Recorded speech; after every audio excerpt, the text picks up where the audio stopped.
নমস্কার বন্ধুরা, রিনা রসু আপনাদের সবাইকে স্বাগত। এখন চলছে শীতকাল। শীতকাল মানেই বাড়িতে বাড়িতে পায়েস, পিঠে, পুলির সমারোহ। তো আজকে আমি আপনাদের কাছে শেয়ার করব গোকুল পিঠে। এই গোকুল পিঠের স্বাদ যে কি অসাধারণ, নিজে বানিয়ে না খেলে বুঝতে পারবেন না। তা চলুন দেখে নেওয়া যাক আমার এই ভিডিওটিতে কিভাবে গোকুল পিঠে বানায়। ভিডিওটি প্রথম থেকে শেষ অবধি দেখার অনুরোধ রইল।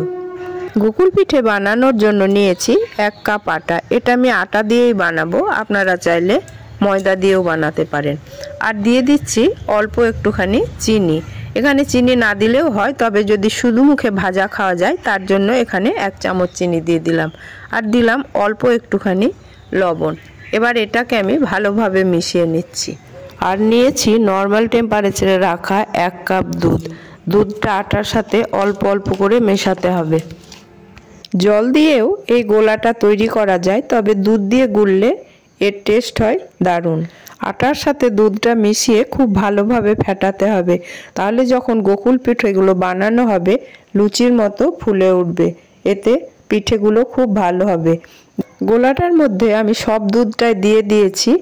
এবার খুব ভালোভাবে ফেটিয়ে নিয়ে দেখুন এর ঘনত্বটা হবে ঠিক এই রকম।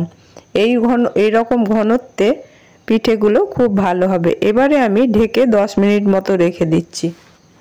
গোকুল পিঠেতে যে পুরটা দেব তার জন্য এখানে নিয়েছি আমি 500 ml দুধ।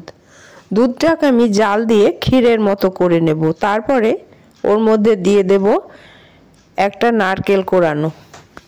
আপনারা দেখতেই পাচ্ছেন দুধটা ফুটে অনেকটা ঘন হয়ে এসছে এবং ক্ষীরের মতো দেখাচ্ছে। এবারে আমি এর মধ্যে দিয়ে দেব 1 বাটি নারকেল কোরানো আর দেব 1 কাপ চিনি। এবার চিনি নারকেল মিশিয়ে এটাকে আমি একটা পাক তৈরি করে নেব।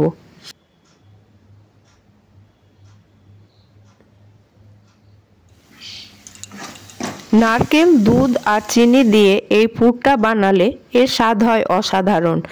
এই পুর দিয়ে গোকুল পিঠে বানালে মনে হয় যেন ছানার জিলাপি খাচ্ছি।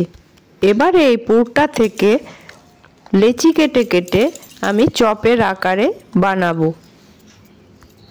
দেখুন আলুর চপ যেমনভাবে আমরা বানিয়ে থাকি ঠিক সেইভাবে এগুলো বানাতে হবে। আমি আর একটা বানিয়ে দেখাচ্ছি, একই রকমভাবে এগুলো বানিয়ে নিতে হবে। সবগুলো বানানো হয়ে গেছে।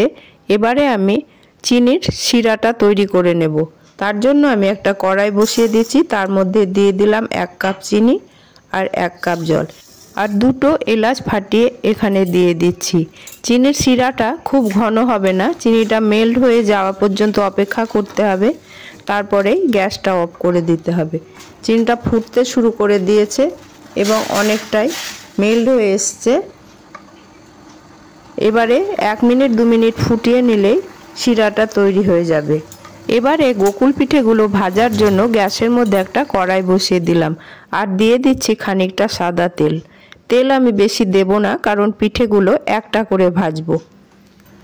আলুগুলো যেমন বেসনে চুপিয়ে আলুর চপ ভাজা হয়, এখানে ঠিক সেই একই রকমভাবে ভাজতে হবে। দেখুন পিঠেগুলো লুচির মতো ফুলে উঠেছে।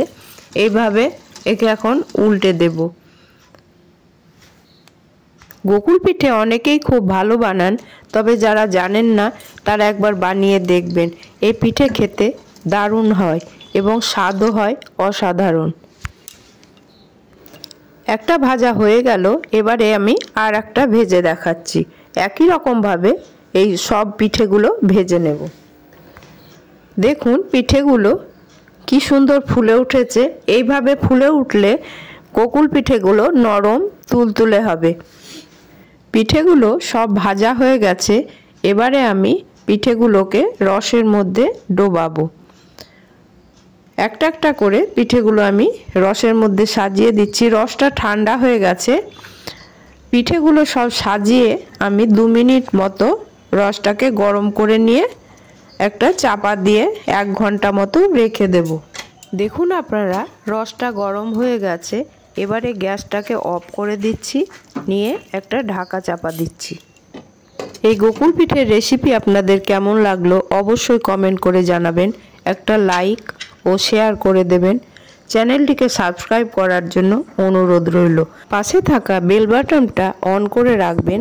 আমি যে সব নিত্য নতুন ভিডিও আপলোড করব তার নোটিফিকেশন সবার আগে পাওয়ার জন্য। আজ তাহলে এখানেই শেষ করছি। আবার আপনাদের সামনে হাজির হব নিত্য নতুন রেসিপি নিয়ে। আপনারা ভালো থাকবেন, সুস্থ থাকবেন, আমার পাশে থাকবেন। ধন্যবাদ।